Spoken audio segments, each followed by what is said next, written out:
Voici une petite vidéo pour comprendre le principe de l'expérience, le télémètre à ultrasons.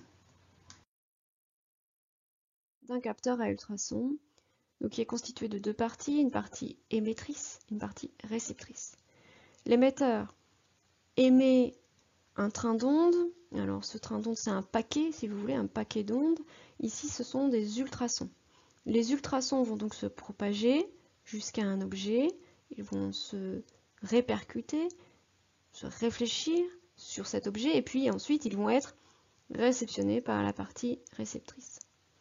Ici, vous voyez, Ground, Echo, Trig, VCC, ce sont les endroits qui permettent de brancher le capteur à ultrasons à la carte Arduino. Vous avez ici la carte Arduino. Donc cette carte Arduino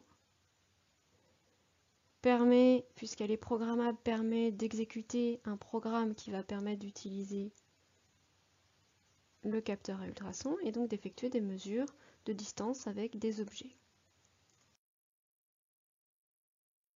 Nous retrouvons ici le même schéma que vous avez dans votre fiche de cours qui nous permet de réaliser les bons branchements. Donc qu'est-ce qu'on doit faire? On doit relier le capteur par 4 fils. Donc le premier, le ground. Donc le ground, c'est ce qui correspond à la borne négative. On utilise un fil noir pour le brancher au ground de la carte Arduino. Ensuite, nous utilisons un fil rouge pour relier le VCC du capteur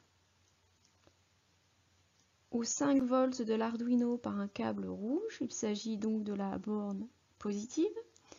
Ensuite, nous allons utiliser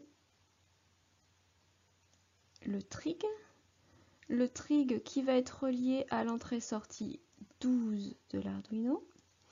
Et nous avons juste à côté l'écho qui va être relié par un fil vert à la sortie-entrée 11 de l'Arduino. La petite planche que vous avez en arrière-plan, c'est une brainboard, c'est ce qui permet en fait de positionner pour pas qu'il bouge le capteur.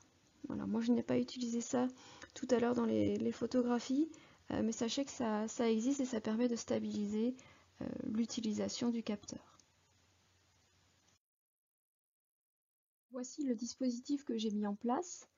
Vous avez d'un côté le capteur à ultrasons.